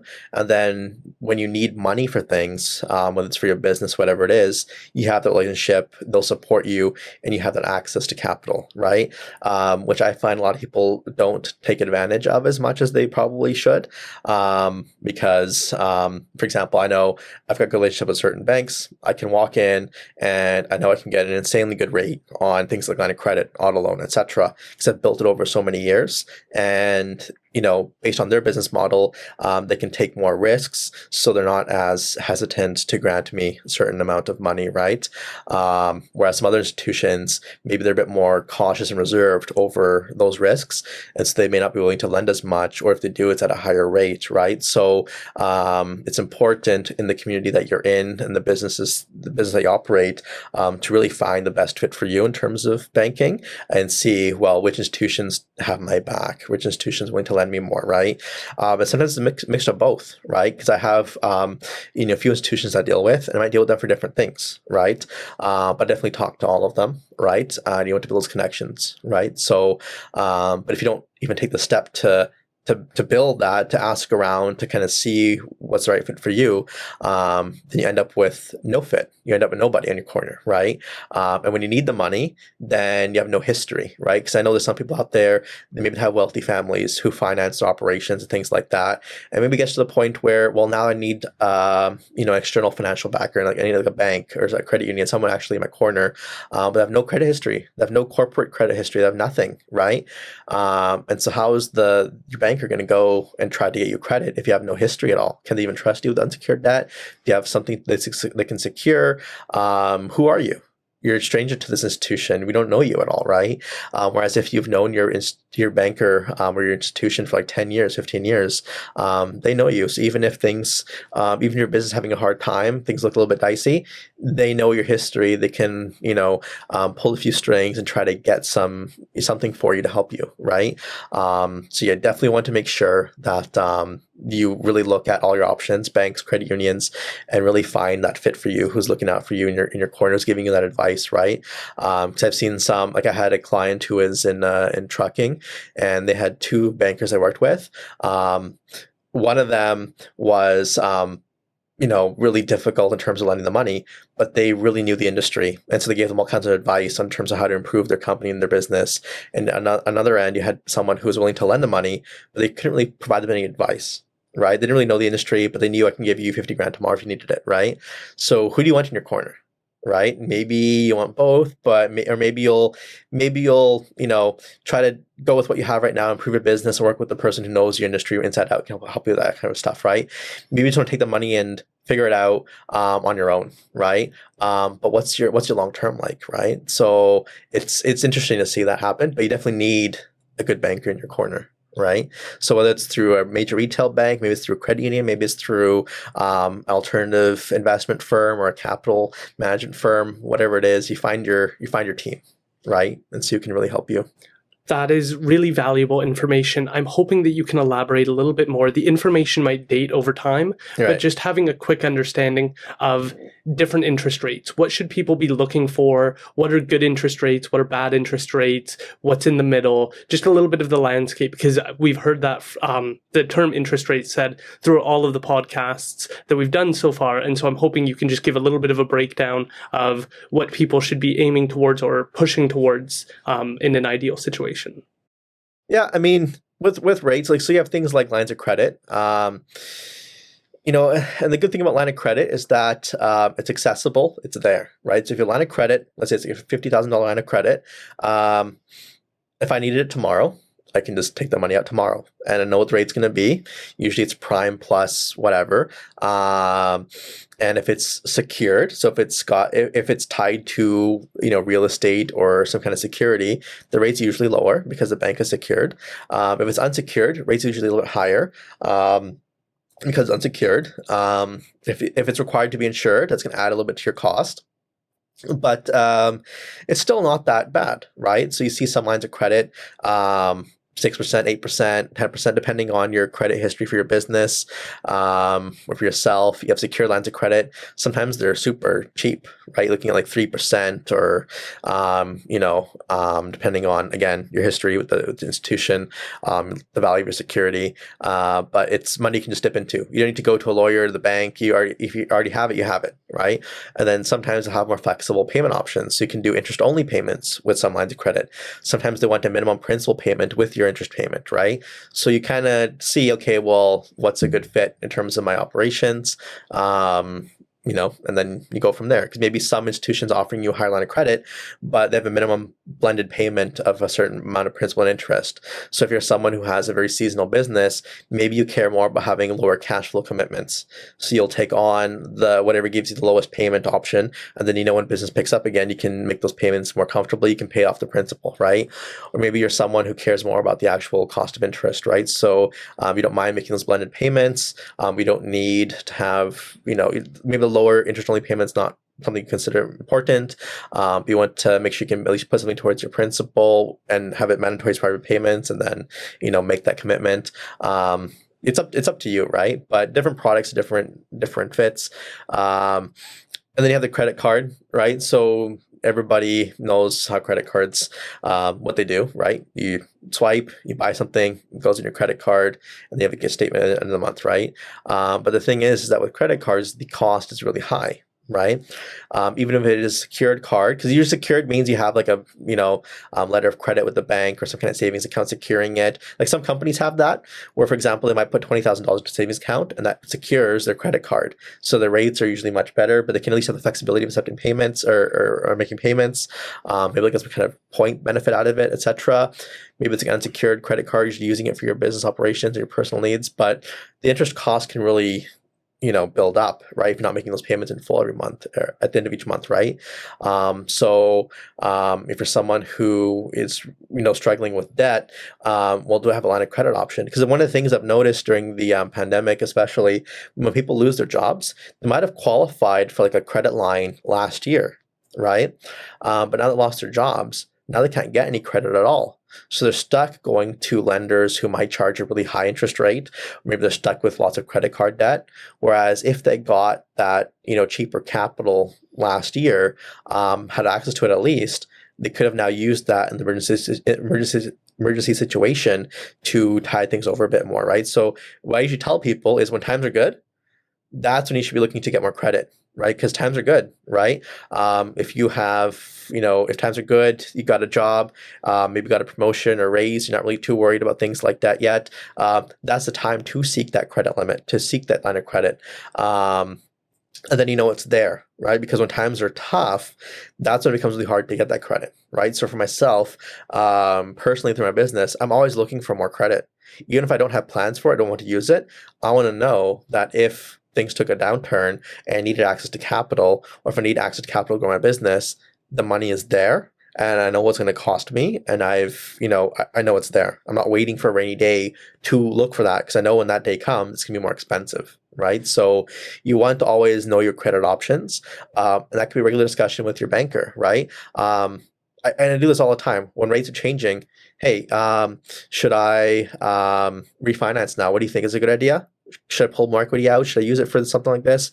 What's your opinion? And they'll let me know, right? What are my options, right? So again, when you have a good relationship with your banker, you can have those discussions and really figure things out.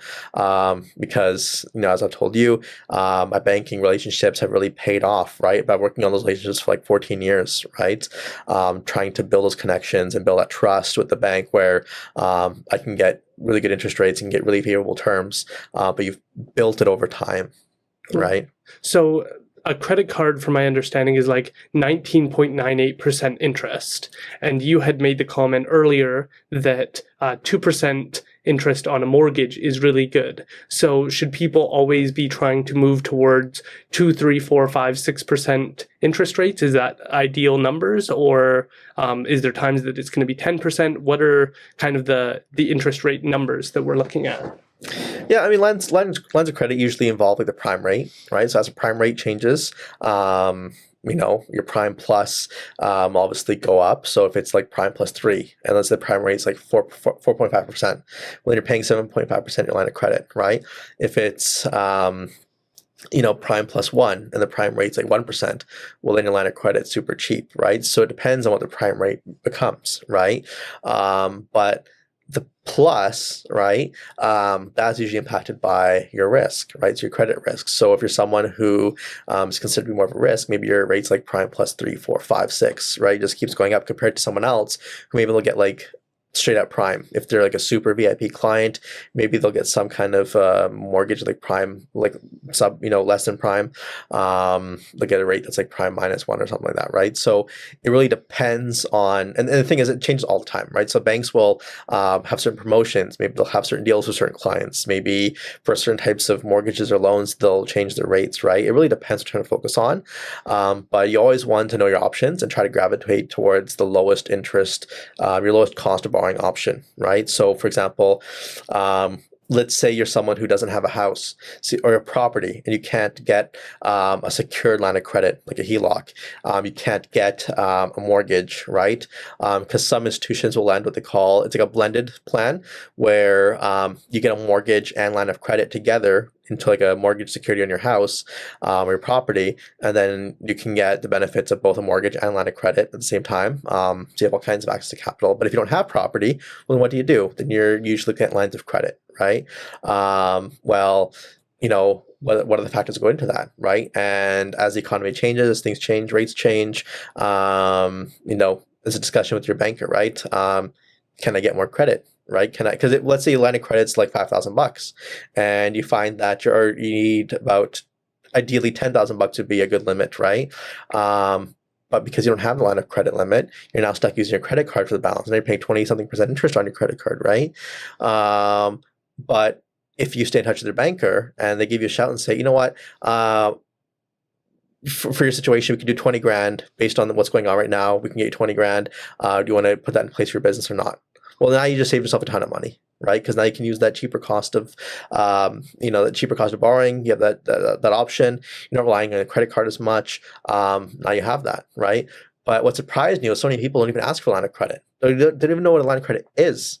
They just look at credit cards and a house mortgage. They don't even know about things like lines of credit, right? But again, if you have discussions with your banker, they'll tell you about your options, right? And what you have available and how to structure your debt, right? Excuse me, because some debts are viewed differently. For example, student loans, right? I know some people who say, well, I've got enough money to not need student loans for the short term, but I don't feel comfortable going into debt. But I tell them, well, hey, look, just because you don't need it now doesn't mean that you won't need it ever, right? Things come up. And I've seen people who didn't take out student loans and they dipped into the funds, emergency comes up, they've depleted all their funds, but now they don't qualify for as much assistance or aid, and now they're stuck because of what do you do if you don't qualify, but you need the money to go to school, right? Because they're too afraid to go into debt. Well, student loan debt is viewed very differently from, other consumer debt, right? So, it's not really going to hurt you, right? And usually that's really cheap, right? Because they've limited interest rate on student loans and stuff like that, right? So if you qualify and you need that assistance, then sure, get the student loan. And then if you have money at the end of your education, you can put that towards your loan. You can put that towards whatever, right? But at least you have that security. It's there, right? Whereas if you don't use that and then you don't have access to it anymore, well, now what do? Right? So different types of debt are viewed differently. And then student interest loan is actually tax deductible. You can deduct off your income taxes. Whereas if you actually take the loan out from the bank, you can't just use that you can't use that as student loan interest, right? You're paying the full pop. You're not getting a deduction out of it. So, that's what I would do is even when you're starting university, right? Meet with your banker and just say things like, can I get a student line of credit? Can I just get a line of credit, right? If you're in a professional program, like your accounting designation, law school, if you're in engineering or medicine, whatever it is, sometimes banks have special programs, right? Where they give you a certain line of credit to cover your education costs, right? And that can be an ancillary to government student assistance, but then you have something there, right?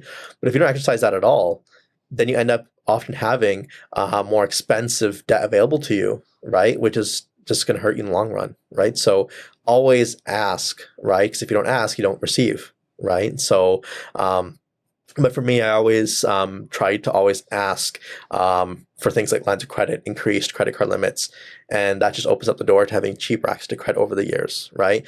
Because at the end of the day, especially in real estate, you see that you can have a certain type of deal, or in business, a certain type of business where the operations are there. It really comes down to how you do your financing. Because if you have really bad access to capital and you go and finance a certain deal, it's not profitable for you anymore. But if you have a really good history and you have really cheap access to capital, well, it's profitable for you because your cost of borrowing is so low, right? Like, for example, look at some of these CEOs, these big corporations. Most of their wealth is tied up in these stocks, right? It's not like an ATM. They can just go and, cash it out. They have to maybe hold on to these stocks. So they can't sell it because the stock price will dip. They have certain contractual obligations. But what they do is they borrow money against their stocks, right? So, if you're someone like Jeff Bezos, you've got hundreds of billions of dollars tied up in all these stocks. You think the bank will use that as security to give you a loan? Of course they would. And then what's the interest rate? Probably nothing, right?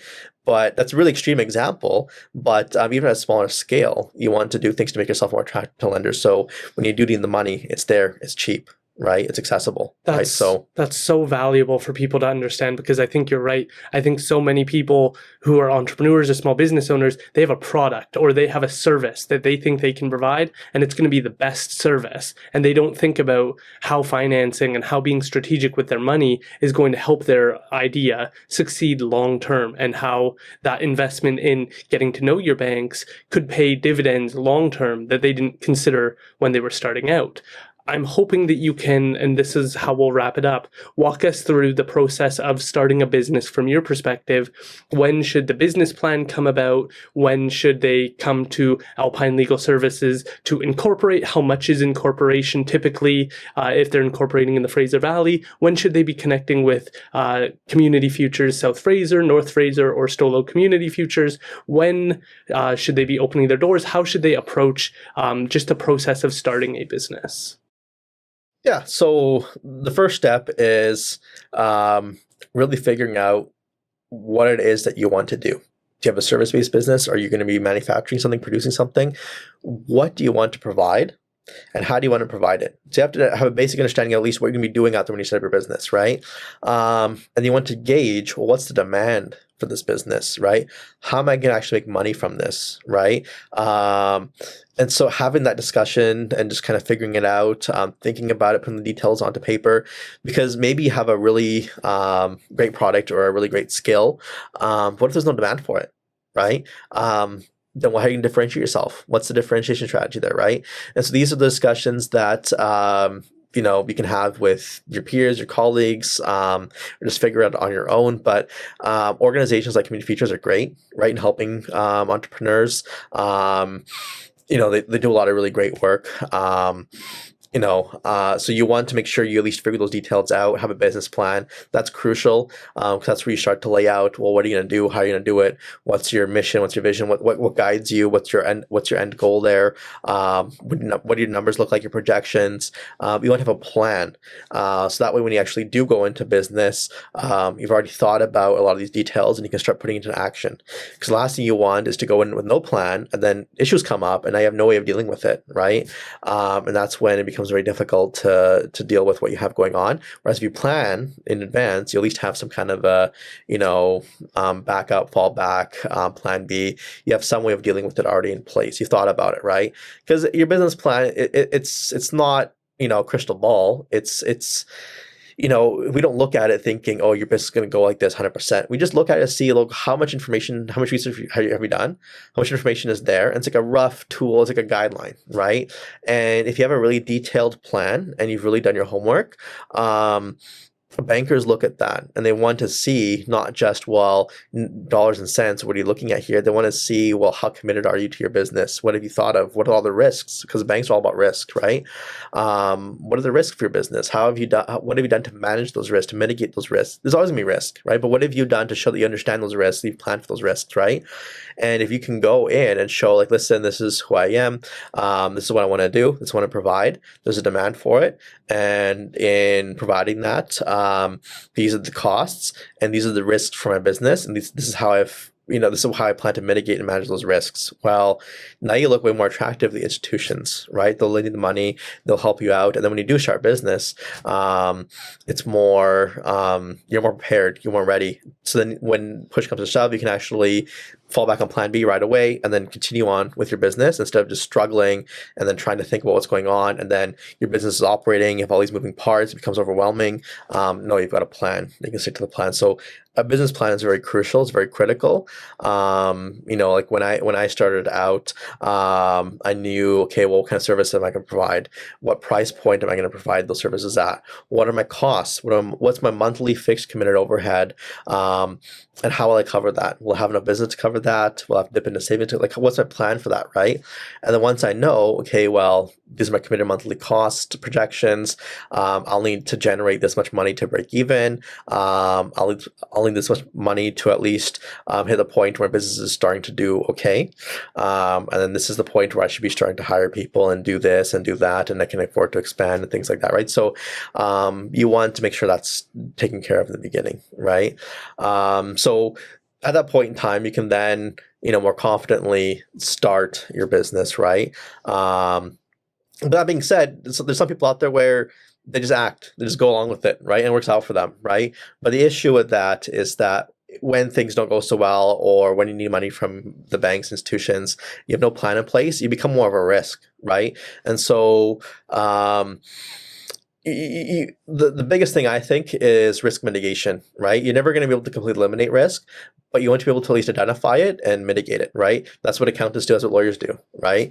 We try to find ways to mitigate risk for a client, right? So it's not about just taking risks blindly. It's about taking very calculated risks, right? That's what it's about. So that's what I've noticed with a lot of really great business people. You have some who just take a blind risk and it works out for them, right? But that's not everybody, right? Because I could have easily gone the other way. And there's lots of people out there who they jump in, they're really good at doing a certain thing, they want to monetize on it right away, they jump in blind, cold, and things don't work out so well because they didn't plan for anything and everything just kind of goes in the wash, right? Whereas calculated risks, when I thought about everything in advance, right? So I would prefer understanding those risks and looking at those risks in advance, getting the advice you need to mitigate those risks, and then looking in terms of, okay, well, what do I need to start? Right? Do I need to have a physical location to do my business? Can I share a space? Can I temporarily rent a space? Like, what do I need to get started? What's the equipment that I need? How much is it going to cost? Where am I going to store it? What are my insurance requirements? So in case something happens, you don't want to lose everything you have, right? If you get sued, you want to make sure you're insured, and that way also builds security for your clients, where they know if they do business with you, and let's say something happens, right? That you're insured, they can at least take care of them, right? They have that in place. So insurance. And the right structure for your business, right? Maybe for some people, it's okay to be incorporated for a bit, right? It's easier to start. It's simpler. You have lower accounting and legal costs to deal with the, sole proprietorship. But then the risk is there because the business is in your name, right? So incorporation therefore becomes really attractive for a lot of people because of the tax planning benefits, right? You have a separate legal entity. You have that liability protection because it is a separate entity. And if you have a lawyer and accountant, you already know, piece it together. Your annual costs will be, obviously there, right? It's going to cost you, maybe, you got the corporate tax return every annual filings, maybe $1,000, $1,500 a year, right? Ish. But first, compared to the benefits of incorporation, maybe it's worth it for that business at that point in time, right?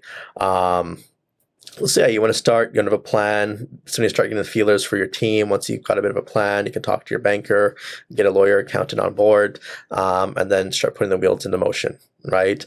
And really, and then that we have your people in your corner that can see your business from the ground up. They can give you advice on things too, right? Because maybe you haven't thought about a certain risk or how to mitigate a certain risk, but your banker's dealt with many clients like this. They can help you in that, right? Maybe the lawyer will say, well, the way you're doing things, sure, but this is the risk that you expose yourself to if you do things this way, and this is how we can manage those things, right? Even things like service contracts. Well, you set up a business, you have clients, you have a service contract. Is your contract going to protect you? Because what if you end up in a dispute with your client, right? There's uncertainty there. Well, getting a lawyer to look at that contract to begin with is more cost effective than going to court over this now, right? and you don't want to go to court with your clients, right? So, but having a lawyer draft certain contracts and agreements, well, now you've got that certainty. It pays dividends, right? And your accounting, right? You want to know, how's the business doing? How much money did I make, right? Where's my money going? Accounting can tell you that kind of information, right? Whereas if you don't have an accountant and you just look at your bank balance, well, what does bank balance really mean? Am I in a good position right now? How much of this money is for GST? How much is for PST? How much is for payroll? How much is actually my profit?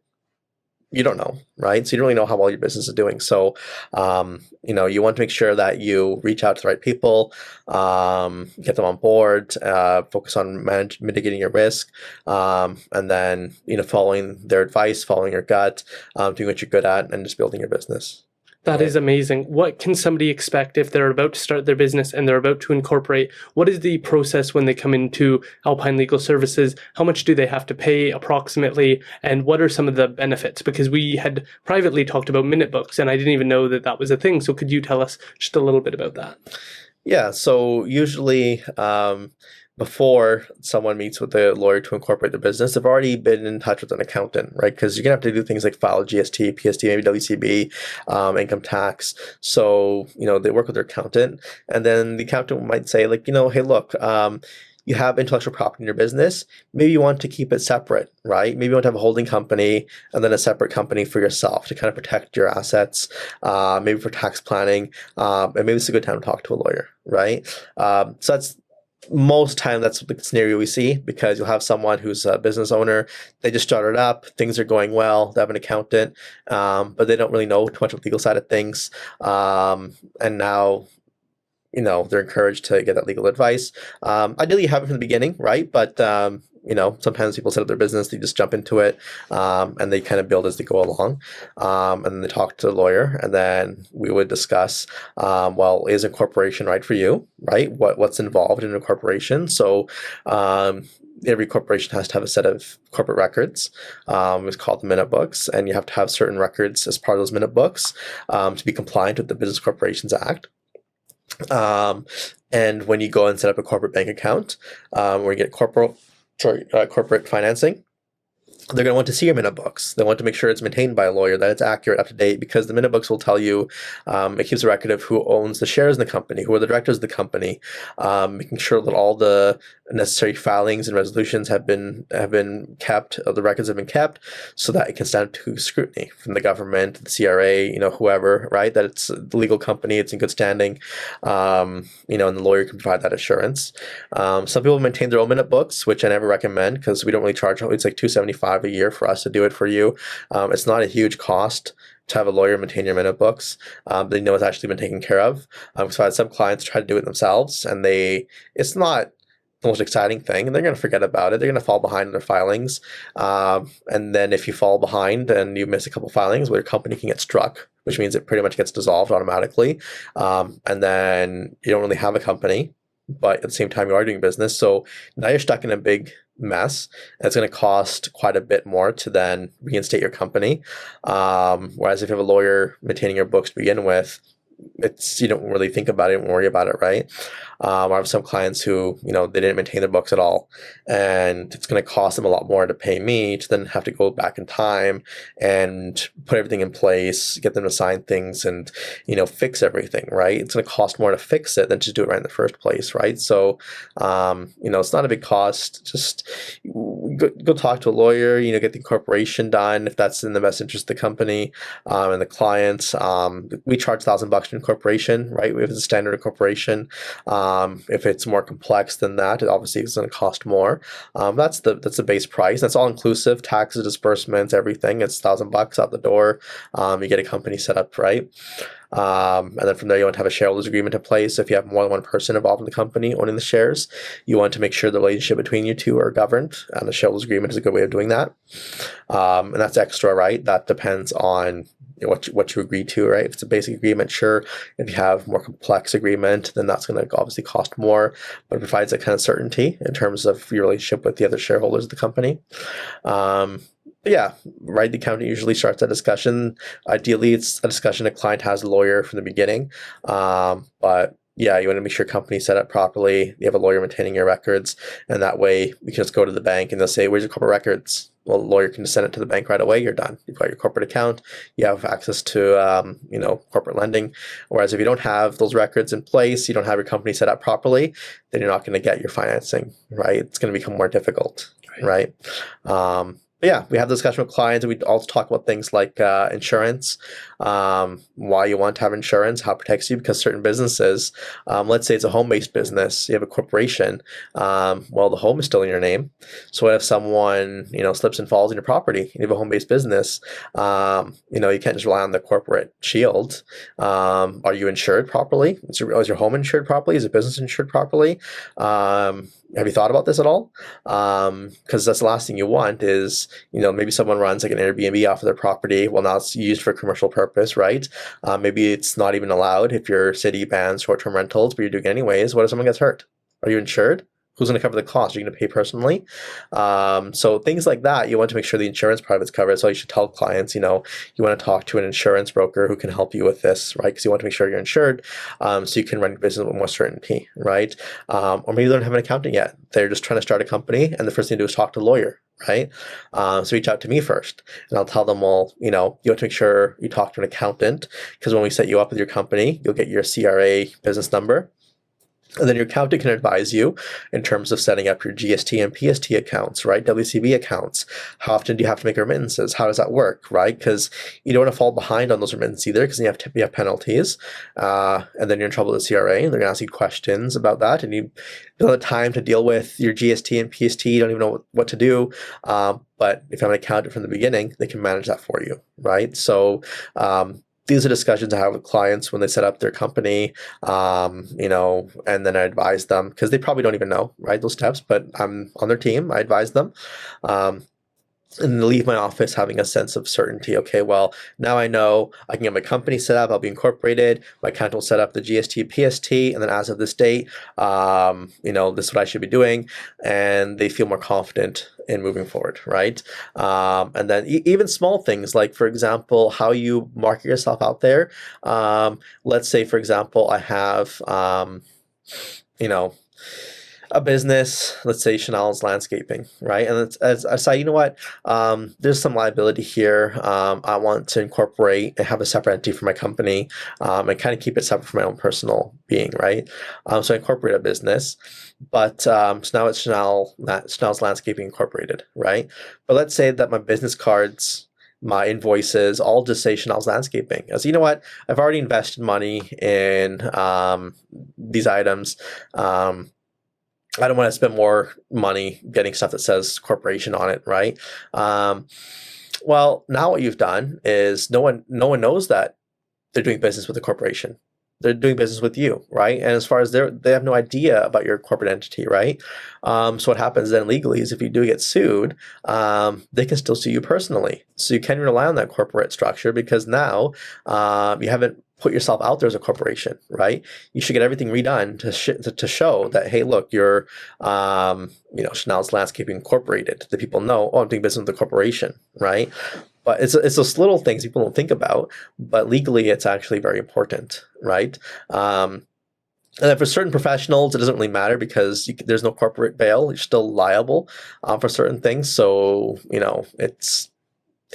that's just professional regulation, right? But with clients, you have discussions about things like insurance, liability, because those are the big areas, right? It's risk mitigation. That's what we do. But yeah, that's what we do for clients. I really appreciate you being willing to take the time. Once again, it was about a year since our first full-length podcast. I really think that this really summarizes the information from our previous guests really well, so that people can have a greater understanding of who to talk to in a financial institution, who to talk to as a lawyer, how to get the ball rolling on these ideas. Because I think sometimes when we're networking and when we're having simple conversations, these tough, more complex conversations about interest rates and about investing and about inflation, they don't get had. And so people are on worse footing when they're starting their business without information that you've shared today. So I, again, want to thank you for taking the time to share and to kind of summarize the information we've gotten out of this mini-series, and I hope that it's valuable for listeners. Yeah, I hope so. I hope so as well.